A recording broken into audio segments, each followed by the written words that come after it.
আজ সকাল সকালে উঠে দেখি বাইরে অনেক বৃষ্টি, প্রচুর পরিমাণে। রিহাকে স্কুলে নিয়ে যাব, তো সকাল ৬টা বাজে উঠে দেখি এত পরিমাণের বৃষ্টি বাইরে। অনেক বাতাস বয়ে যাচ্ছে আর অনেক বৃষ্টি। আমি ভাবতেছি বাইরে আজ যাওয়া হবে না মনে হয়, এত পরিমাণের বৃষ্টি কিভাবে যাব। তো আমি একটু গ্লাসটা খুলে দেখছি বাইরের ওয়েদারটা কি যে অবস্থা, এত পরিমাণের বৃষ্টি হচ্ছে, সকাল থেকে শুরু হচ্ছে। তো ঘুম থেকে উঠে দেখছি অনেক অনেক পরিমাণের বৃষ্টি।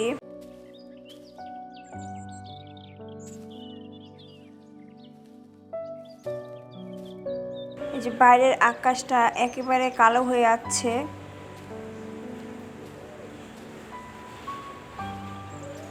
ঝিরিঝিরি বৃষ্টি অনেক অনেক পড়ছে।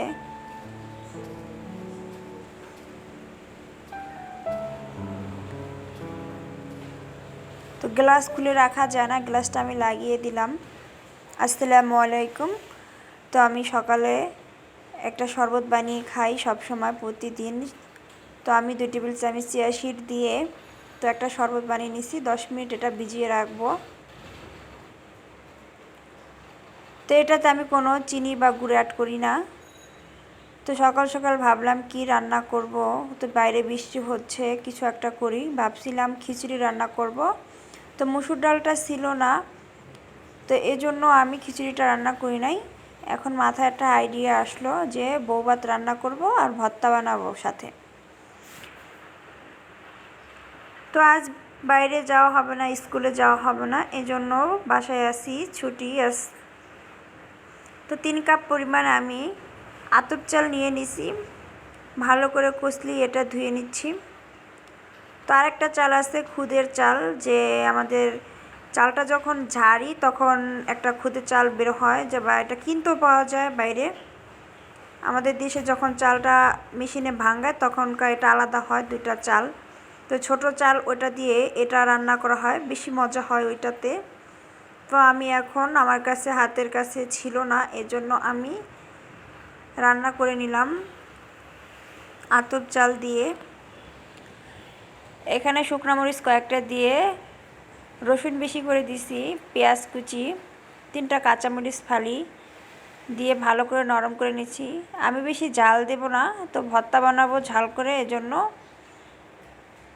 তো আমি চালটা অ্যাড করে পরিমাণ মতো লবণ দিয়ে 2 টেবিল চামচ আদা রসুন পেস্ট দিয়ে দিলাম। তো এটা আমি আগে দিই নাই, তেলেতে এটা অনেক ছিটে যাবে, এজন্য আমি চালটা অ্যাড করে তারপরে আদা রসুন পেস্টটা দিলাম। জাস্ট এটা একবার পোলাওর মতো রান্না করা হয়। তো ভালো করে চালটা কষিয়ে ভেজে নিছি। আমি এখন 3 কাপ চালের জন্য 7 কাপ পানি অ্যাড করছি। তো চালটা একটু মোটা, পুরনো চাল, এজন্য আমি 1 কাপ বেশি দিছি। আলহামদুলিল্লাহ।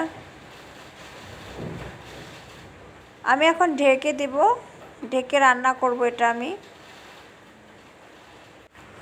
অফ ক্যামেরায় আমি ভর্তাটা করে নিয়েছিলাম, কারেন্ট চলে গেছিলো, এজন্য। এখানে ধনিয়া পাতা ভর্তা, শুকনো মরিচ রসুন দিয়ে ভর্তা করা, কালিজিরা ভর্তা, চাপা শুটকি ভর্তা, বেগুন ভর্তা।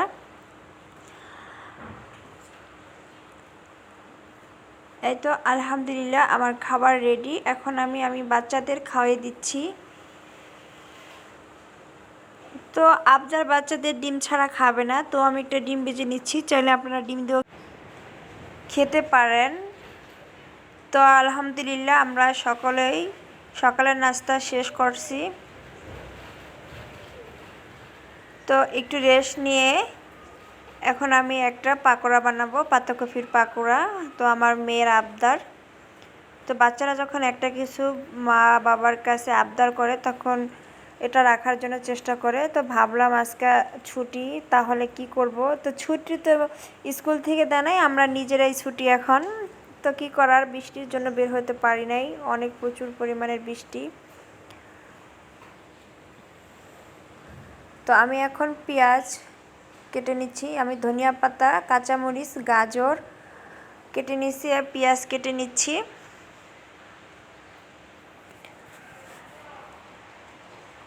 বৃষ্টি মানেই ঘরের মজার মজার খাবার আইটেম করা, খাওয়া। বৃষ্টি হলে কেন জানি মনে হয় অনেক কিছুই খেতে, বা বাইরে যাওয়া সম্ভব হয় না। তখন তো বৃষ্টি হয়, তখন আর যাওয়া হয় না। তো ঘরেই বসে আবদারটা পূরণ করি, কি করার আছে আর। তো 2 কাপ আমি এখানে বেসন নিয়ে একটু চেলে নিচ্ছি, যাতে করে দানা দানা ভাবটা না থাকে। তো এখন আমি পেঁয়াজ কুচি অ্যাড করে দিলাম। তো আমার বাচ্চারাও সাহায্য করছে আমাকে। এখানে পাতাকপি দিয়ে দিছি, গাজর, ধনিয়া পাতা, কাঁচামরিচ কুচি। আমি হলুদ গুঁড়া দিয়ে দিছি, মরিচ গুঁড়া পরিমাণ মতো দিয়ে দিছি আমি।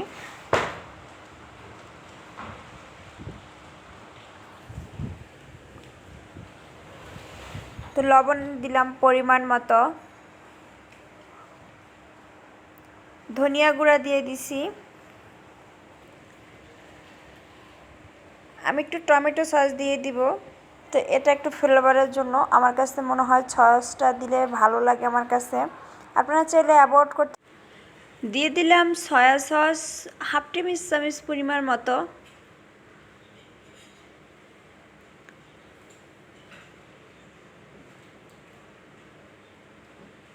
এখানে আমি একটা লেবু কেটে নিয়েছি, এখানে 2 টেবিল চামচ পরিমাণ মতো লেবুর রস দিয়ে দিলাম।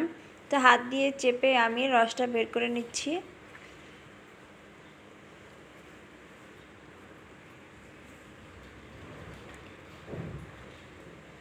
মনে হয়েছে বানানোর আগে এখনই খেয়ে নেই, কিন্তু আলহামদুলিল্লাহ এটা খেতে অনেক মজা হয়েছিল পাকোড়াটা। আপনারা চাইলে ট্রাই করতে পারেন।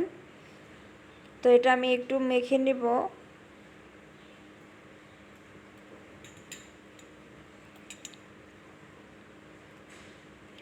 আমি ভালো করে এটা হাত দিয়ে মেখে নিচ্ছি।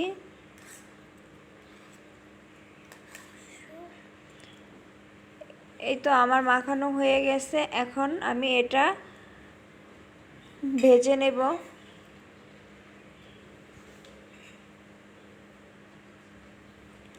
তো এটা একটু ভালো করে এটা সফট করে নরম করে তারপর এটা মাখিয়ে নিতে হয়। তো এটা আর রেস্টে রাখার কোনো প্রয়োজন নেই, আমি এটা রেস্টে রাখবো না, চাইলে আপনারা 10 মিনিট রেস্টে রাখতে পারেন।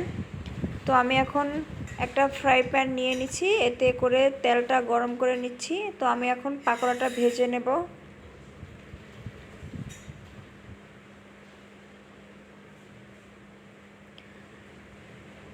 তো এভাবে পাকোড়াটা আমি দিয়ে সম্পূর্ণ পাকোড়াটা ভেজে নিয়ে নিয়েছিলাম। আজ এতটুকুই। আসসালামু আলাইকুম।